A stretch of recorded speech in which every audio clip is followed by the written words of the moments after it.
you know, the business in this, although I've been doing this 20-something years, on and off, various different guises, I feel this business is only 2 years old. But I've been here for 6 years doing the same thing, and I was down in Cricket St Thomas, so we've been up here for eight and a half years. But, you know, it's like, it sounds a bit wishy-washy, it's almost like reinventing yourself once in a while. So 2 or 3 years ago, it must have been 3 years now, I'd had it. I was fucked. Mentally, physically, just drained. Chasing dreams that weren't even mine. Just on the treadmill of let's get more work in, doing crappy little jobs just for a little bit of money. And some good stuff. And doing shows and doing wholesale and teaching and doing retail and internet. And I was just burning out. I found myself sitting by the wood burner for 2 hours just with my head in my hands. And you don't even know you're doing it anymore. And you kind of drag yourself into work. And this is something we should love every day. You know, I lie in bed in the morning going, or late at night going, right, what can I make tomorrow? And not every day's, you know, as a time frame, because the days aren't long enough. So this morning I'm planning, I've got to make an axe by the end of today. But you plan what you're going to do, and you plan the tools you're going to use, and there's a real excitement. And that's what I want to retain, you know, the real love of the physical aspect of making what I make and not getting lost to a degree in the kind of other stuff. And so, yeah, 2 or 3 years ago I said, right, fuck it, I've had enough. I don't want to do this anymore. And I sat around for a couple of weeks thinking, well, what can I do? And I'm basically unemployable. So, I mean, I could have gone and worked for other companies. You know, I've been designing stuff for decades.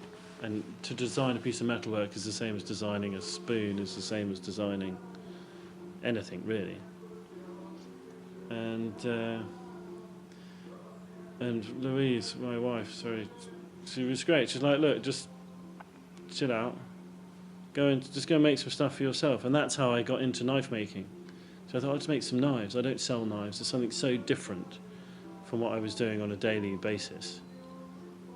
And that's kind of started the trip to, I suppose, where I am now, to a degree.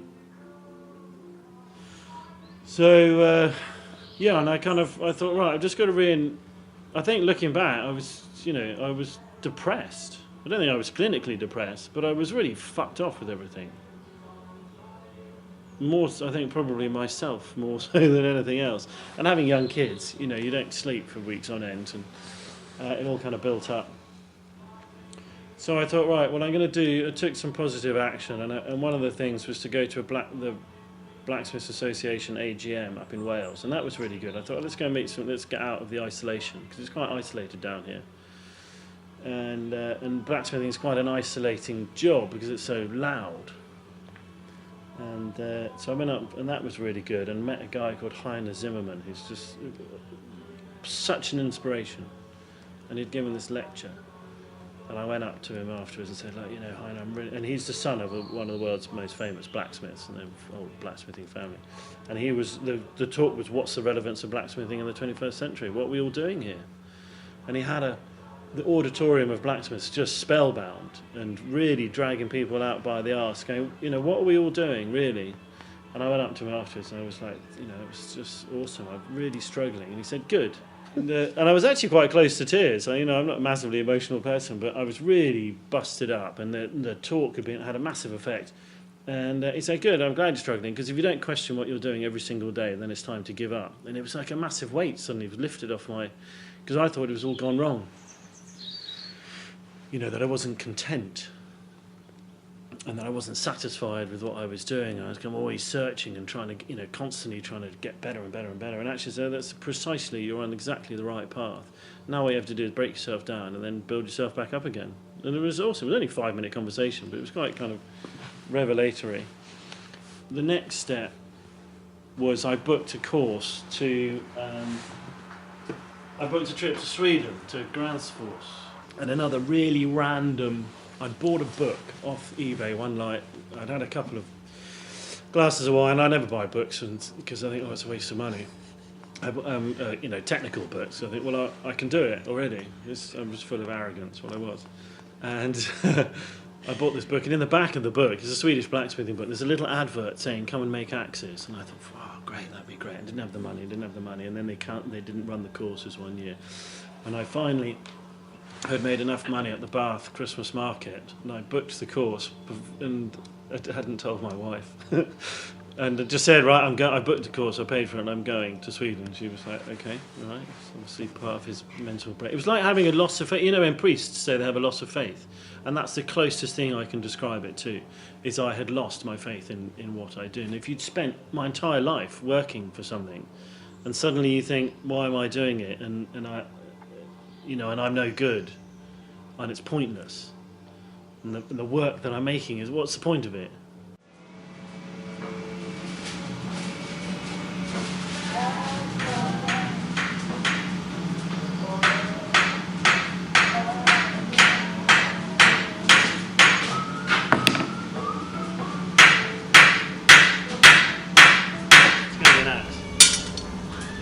A little camping axe, kindling axe, carver's axe. I mean, a nail takes 100 strikes, and I can probably do 200 nails, 250 nails in a day. So this lump here, I mean, you know, I've probably hit it 400, 500, 600, 700 times already, who knows? And I've only been doing it an hour or so. At the moment it's probably, what's that, that's kind of 650 degrees, because it's still got a bit of colour in it. But the problem is when it goes black, it's still about 400 degrees.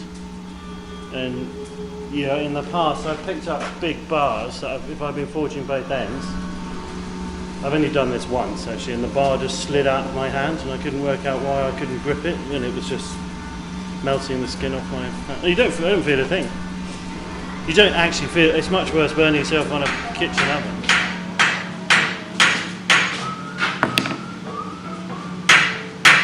There's the old forge at Cricket St Thomas. It was a beautiful traditional forge where I was. Cricket St Thomas is just down the road. So I moved in here, but that was about 4 or 5 years, 6 years ago I think. And it wasn't, we've put this extension up last year, no, beginning of this year. So we can do more teaching. And when we've just moved house, so this stuff's going to go to the house, or to the tip. And I'm going to have more of a demonstration area here. And then we have 6 students at any one time. And they work in pairs, so we've got the 3 different forges. And everyone camps in the orchard. It's beautiful. I mean, it's very peaceful here. And living out here is lovely.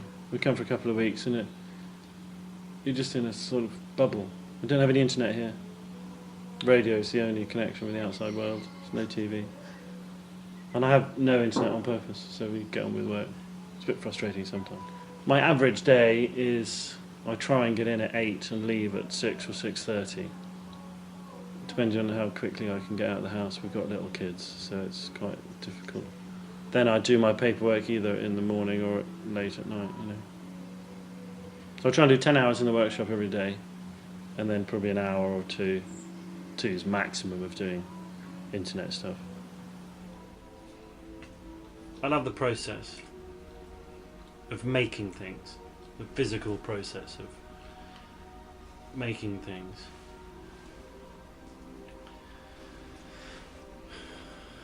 And I love the end result. Well, the end result is the finished piece, and when it's worked. So I'm sort of striving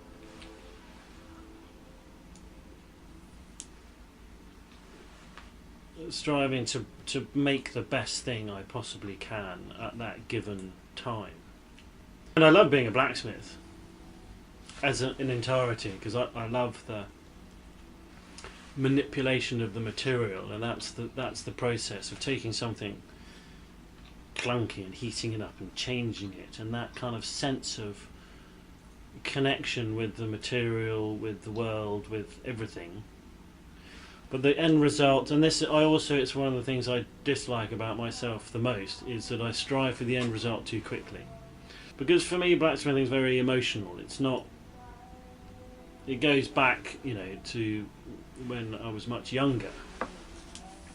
And I think the end result for me, so the process of making something and seeing it finished, what I don't like is often I rush It's partly because I'm excited, and it's partly because I require validation that I can do things. So as a kid, I was always told I was shit at everything by lots of people. Dyslexic, couldn't count very well. Various kind of marital areas of my parents' life and blah blah blah. So I think confidence-wise, I was very low on confidence, and I remember walking into a jewellery studio. I must have been about 18, and I knew instantly that that's what I was going to do for the rest of my life. No, I didn't make jewellery. And then having made something that, I'm highly addicted to making. But to the point, and it can get quite chronic. I get a physical kick out of making something that's as good as I can make it. Now I can always make something better, and that's what keeps you pushing forward. But there are certain objects that you think that is about as perfect as I could have made it given that particular time in my life and that moment and that level of skill. And it's highly addictive because I get a rush out of doing it, and I get a real buzz, and it's part of this thing with validation. So if you're told you're shit at everything all your life and you discover that you're not, the first time I made a nice piece of jewellery, it was a two fingers up to everyone else. I'm like, fuck you, I'm not shit. I'm actually good at something. I'm actually really good at something. And I think it's kind of always going back to that essence. And it whether it's childish or not, or whether it's just part of who I am, that's a drive for me to keep on getting better, to validate myself. I don't really give a fuck what anyone else thinks of how good I am, or obviously you like to impress your peers or your teachers or whatever. But I think the general thing is seeing a piece and going, look, I fucking made that. So I'm almost saying it to my childhood self. You're all right. You're not shit. Like a lot of craft, it's intensely focused, and you have to concentrate the whole time, which is why often at the end of the day I'm burnt out, or by the end of the week, and the missus can't really understand why I'm not coming home and chatting. I'm like, well, because I've been, it's like you've driven for 5 hours. You're not actually physically doing anything. It's one thing you are physically doing something, but you know what I mean. You're using that mind to kind of, you have to concentrate a lot. But there's a flow. If certain things like making nails is really nice because you're in a flow. If you're making hundreds of things in a day, or 50 of things, or whatever, and that's quite nice. Blade making, axe making, it's a very different. Tool making as a whole field is somewhat different. What it is for me, but if you're on a roll or something, you just get into the flow. You just not really think. The whole point is to not think about anything. It's to not be thinking. That's the whole point of getting lost for me. Is that I'm not thinking, because my brain is constantly thinking about everything and questioning and wondering and extrapolating about ideas and designing new stuff and thinking about the world or nature or my kids or what's happening there, or why did I have a fight with my missus this morning, or what we're going to have for dinner. The brain's full. And actually what's really lovely is when you get to that point of non-thought. And for me, I used to do a lot of yoga and meditation and stuff like that, and it doesn't work for me. So I just come and work, and I find it really relaxing. Although physically it's just kind of strenuous. It's a really nice, it's like going on a long walk.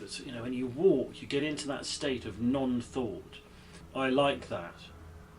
And whether it's because I'm trying to run away from my brain, or whether it's just a bit of a brain holiday, so when I'm forging out stuff, at the moment I'm trying new things and I'm having to think quite a lot. Like the bladesmithing and the tool making, I have to have. It's not quite as relaxing because I'm not at the point.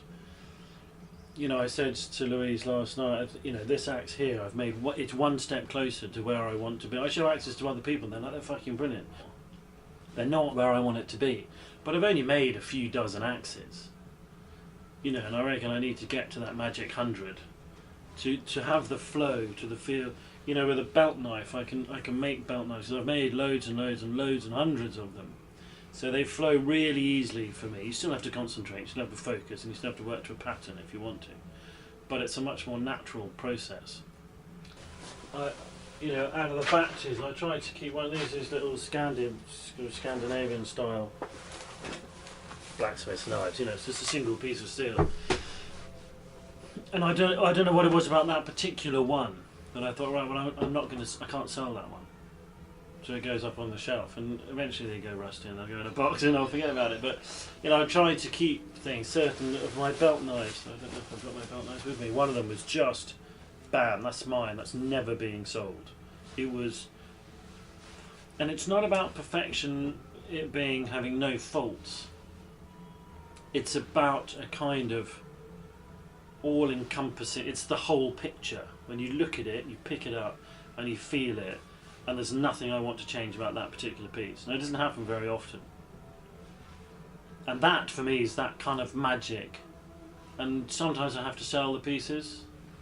Sometimes I don't. This particular knife I made, it was a weird shape, but I don't know where I'd made it. I might have even made it at a festival or something. Ed put a handle on it. The piece of wood was perfect. The shape of the handle was absolutely bang on. It was slightly different. I put it in a shoe, and I picked it up and went, that's mine, that's not going anywhere, and that's what I carry with me all the time. And it's these certain things, and I know I like a piece when I don't want to sell it. I don't know if that's, yeah, I mean, that's an axe. I nearly gave it away the other day because I didn't want to sell it, but it's got a split in it. It's completely imperfect. I forged it, this is the one I forged up at the Good Life. And it has a memory for me of a great weekend, and it's not a particularly fantastic axe. The forge weld wasn't 100%, but it's quite difficult when you're talking to people to do all that kind of stuff. But that's a keeper, you know, and they're not always my best pieces, but they're pieces that speak to me. And it's not just about the object in itself. You know, these are axes that have been given to me, and I covet them, and I look at them often. And I show them to people. It's really childish. I'm just a big kid, really. But you know what I mean? And I love the fact that someone else has made it. And you know why? Because I don't see the faults in other people's work. I see the beauty. Whereas I look at my work and I see the faults. So Frederick, who made this axe, he's like, it's a bad axe. I said, well, what did you make it for me for? It was this demo one. And he said I could have it at the end when we do this 5-day axe making course. And I was like, wow, that's awesome. And he's like, yeah, but he wouldn't sell it. And obviously he was going to give it to me as part of the thing of he's working in my workshop, and he knows I like axes, and he knew I wanted to keep it. But he's like, well, that point should be about 0.5 centimetre forward. This angle is not 100%. This shape could be a little bit more. And I'm like, wow, okay, I don't see any of that. I just see a beautiful thing. You know, when it's your own work. And in a way this is a problem, I think, whether it's me or a lot of makers, and I think other makers suffer from it, that in fact you're kind of integrally connected to the pieces, and it's very difficult to disassociate yourself from what's right with it and what's wrong with it. And I think those pieces that I keep are the pieces where I'm not looking for the faults, or I don't see them. And it's almost like someone else has made it, and I think that's quite a crucial point, is that sometimes you make things and it's almost someone else has done it, and those are the bits that I like to keep. You see a piece and you go, that's wicked, that's my best one. Then you make another one and you go, well, my feeling for that other one's worn off of it, the drugs have worn off, and I've got a new kick now. And it's, you know, and yeah, it's interesting the things, but and also sometimes I keep pieces historically, so I need to, there's an axe that I take the patterns from, and I don't copy it. But it always sits there when I'm making these little, little kind of bearded hatchet things. And the original pattern is slightly different, but you know, that piece in itself is very close to where I want it. You know, it was not far off where I wanted it to be. Took a bit of getting there, but yeah, had a comfortable fit. And you don't know if an axe works until you put a handle on it, and the handle's not It's actually not 100% the right handle for the head, but it's really close. It's also what I've got left, and someone's coming to pick it up tomorrow. So, you know, and it's in that piece. I'm more happy that it's going to someone. If you know what I mean. I mean, although that's probably one of the best axes I've ever made, I want that one to go, because it's not the axe for me, but it's definitely the axe for the person where it's going to. If that makes sense. You know, so you don't always keep your best pieces, but certain pieces do just speak to me, and I go, that's staying with me. And and certain objects you make, you go, I don't want other people to have those, and I don't know why. Maybe because there's memories attached to them, or it's just one of those things. I was manic about when I'm making nails at the heads. I mean, I've thrown away thousands of nails because the heads aren't centralised. So if you're making a nail, the head can be off centre, and then I started to notice that people were picking them out. I was probably in a hurry, and I thought, oh fuck, I haven't got enough stock. I better put a few of those in. And people go through and they take the ones out that have got off-centred heads, and they're like, these are much better coat hooks, aren't they? In a way, we're kind of in service to the public to provide them what they want. I mean, inherently, I'm completely selfish. I'm a very selfish person. When it comes to my work, I make for me. I'm not making for you. I'm not really making for anyone else. I do make for my kids, because I need to learn more so I can teach them. But inherently, it's my problem, it's my thing, or my whatever. It's my gift to myself, whatever you want to call it. I don't know what you want to describe it, but I make for myself, and I make in a selfish fashion, and that's why making my own business and selling what I want to make has been so refreshing, because I'm not making what any other people want me to make. However, we are in a state where we are providing a service for people, and if the people want things that aren't perfect, then why should I say that you can't have them? So now all the nails go in, unless they're really shit. All the nails go in, and then people are free to choose. Making does, I learn as much, and I've learned a lot about myself and about the world in general, and about how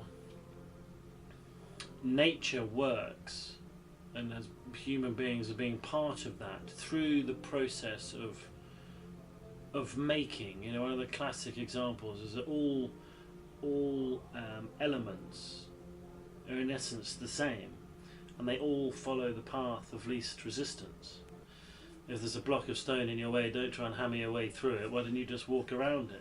And that's what I teach with metalwork. So I teach in a particular fashion that allows the metal to follow the path of least resistance. I mean, that's a physical thing. So metal will always want to go forward. It's quite, water trickles between wind, bends around things, and metal being the earth is exactly the same. It'll always go where there's least resistance. And to a degree, I think you'd learn quite a lot. And then I'm thinking, well, why aren't I following the path of least resistance? And through making and through teaching people. I mean, teaching for me is awesome. Not because I'm a brilliant teacher, but because I'm very selfish. I often say to my classes, you guys are teaching me loads more than you're learning from me, and thank you very much, Because it teaches me about a person, and about being a blacksmith, and about technically how to do things. Because to explain it to someone else, you need to fully understand it, but then you need to be able to vocalise it to someone who doesn't understand it. And all those interactions actually teach you quite a lot about yourself and how you interact with people, and your philosophies on life, and looking at the world in different ways. And so it's a very reciprocal process, I think, making, and perhaps that's why there's such a big demand for making, because people, it's very healing, it's very enjoyable, but it also is very educational to learn to deal with the physical material of the world, and we can teach you about the non-physical, the ethereal aspects of the world, or your character, or your emotions. How do you react when it goes wrong? Nowadays, I don't pick up my hammer and try and smash windows. Been known in the past. Or I used to smash my work up if it didn't go right. Really bad, proper childhood tantrums. But it wasn't. It's because I was generally frustrated with everything. And now I get a bit upset. But it's not the end of the world. and it's learning through process about yourself and how you react to things. And I think that's a really important thing about the world of making. And so when I first started doing this, they were like, "What? You're going off to Plymouth," which no one had ever heard of anyway, to go and study jewellery making and then become a blacksmith? And have you lost your mind? And I'm like, "No, this is great." And we were in a real sphere, and probably the same, in the carving world and various other and potters and glass blowers. I was speaking to loads of them going, well, when we started, they were all dying. Maybe not pottery so much, because ceramics is a little bit maybe more in tune with the mainstream, perhaps. People are just saying this. You go to a dinner party and they go, "What, you're a blacksmith?" And I used to get I still get a kick out of it. But nowadays, people more, and this has only started happening the last 2 or 3 years, go, "Oh yeah, I know one," or "Oh, my friends have," or "Oh yeah, we've got one in our village," and that for 20 odd years that's never happened. People didn't even know what blacksmiths were. The implications that what we do as makers has on the world at large is actually I think it's quite big. I think the ripples of our enjoyment of making things, the ripples are getting bigger nowadays because there's more access to it, more people through technology, which is another interesting aspect of it. But kids coming up, well, their parents going, "My son wants to be a blacksmith," and I'm like, "No, he doesn't." And they're like, "No, really, he spends all his time watching YouTube is making more blacksmiths, spoon carvers, potters, or whatever by the day." But you think, wow, actually we are having an effect to just expose children, all kids, to the idea of physically making something is brilliant. That it's not all done on computers, it's not all done by machines. They've been brought up in a world that is so different from ours, and ours was so different from our parents. But it is so different, where everything's made overseas and there's no onshore industry, and everything is created on computers, and there's no, the boundaries between reality and which are pretty blurred anyway. But and I like the fact that we can go and do demos and show kids that you make things. You take a lump of this and you work at it, and it becomes that, and there's a process. If you can show kids that if you have an idea, you can go and do it. And if you want, you don't necessarily have to go to university. You don't necessarily have to do certain things. If you Sam wants to be a chef, so if you want to be a chef, that's awesome. He's only 9, so he might change his mind, but let's cook. Let's do stuff. And if you want to turn that into a career, that's great. If you want to set up your own restaurant, that's great. If you want to go and work for someone else, that's great. But I think it's allowing them to kind of be slightly freer. And because of technology, people are more in contact with it as well. Each blade has a slightly different personality. It sounds, again, quite kind of esoteric, but because they're not cut out, they're each individually forged. Or you might have a batch that has a certain kind of trait. Each batch of blades that I forge are very, very slightly different, and each knife is very, very slightly different. And we're not trying to become a machine. I think, up to 2 or 3 years ago, I was trying to be like a machine, and I'm sitting there going, well, I'm trying to be like a machine and make everything perfect and the same. So why not get a machine to do it? And actually, and I would obsess. I'm quite prone to a bit of OCD, that about the slightest imperfection. And now, what I've discovered, especially doing markets, is that people like the imperfections. People say, "Have you got any that aren't made so well?" Or that, I saw a beautiful kitchen knife that had a black. Where a bit of scale was in there, and on the grind, just meant to be all nice and clean, and there was a tiny little black kind of crater in it, and I just loved it. And the guy who bought it was like, "Wicked!" And he loved that imperfection. In traditional knife making world, and all these people, they're like, "Oh, that's inferior," and actually, it's in a more general terms, it's our fucked upness that makes us interesting as people. And I think that is what I've discovered about myself and learning about myself and also discovered that in the work, not that the work's fucked, but it's just that the imperfections are very beautiful. You know, I'm quite a quirky character, but the older I get, the more I embrace that, and the more I like it. Instead of spending years and years running away from your own madness, and we're all fucking mad one way or another, and if you can absorb it instead of fighting it, it's the same with metalwork, it's the same with in making anything. If you absorb the process, you can't fight materials. You know, if you fight a spoon, it's going to split. If I fight a blade, it's going to snap or it's going to burn. You have to bend the material to our will. You can't fight it, but you have to. You know, it's not. I mean, people say with like sculpture, you know, or stonemasonry, you know, the sculpture's already in the block. You just have to kind of reveal it. I think with ironwork, it's different. It's not already in the block because it's just a lump of steel, and I think it's in the it's in the process, and it's a very slightly different way of. You know, you can cut a slice of tree, and you can sand it and oil it, and it looks beautiful, and you don't have to do anything with it.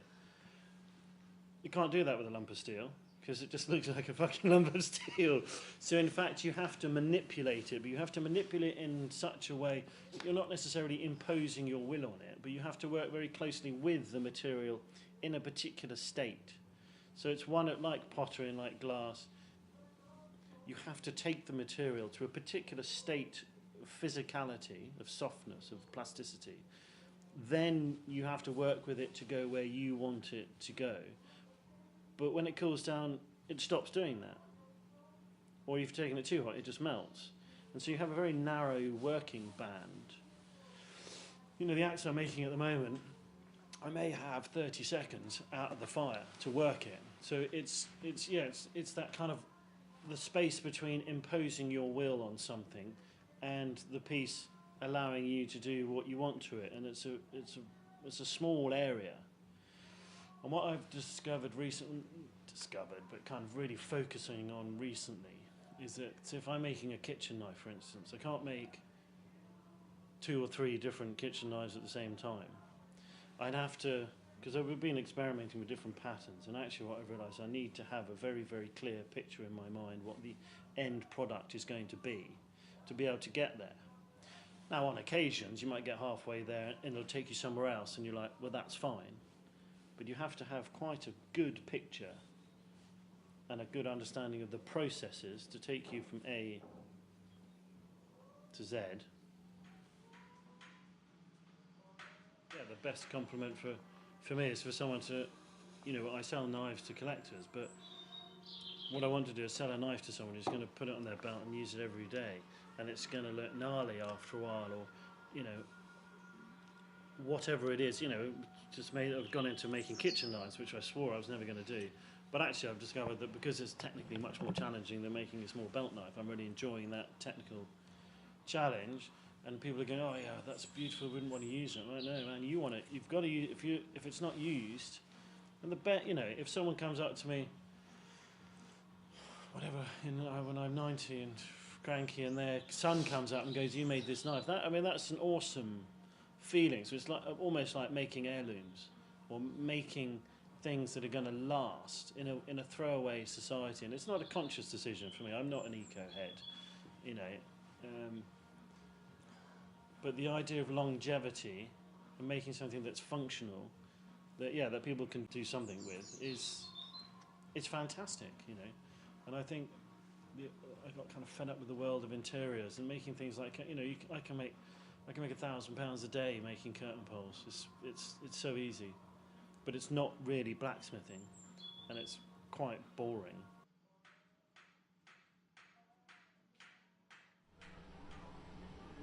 What I'm doing. This is the traditional way. So punching holes. So I took a block of steel, off a big length. I cut a block, and then I cut it down to size. So the original block started that long, but it's 3 times as wide. I had to trim it down a little bit because it wasn't the right starting stock. And this is all high carbon, it's all tool steel. hard steel.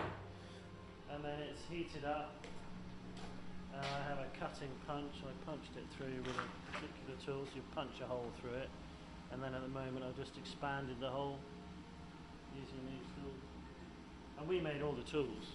So the beauty of blacksmithing is that with a fire, a hammer and an anvil, I can then make my tongs, and then with the tongs I can then make more tongs, and then I can make more hammers and more, and that's one of the bases of the blacksmith's art.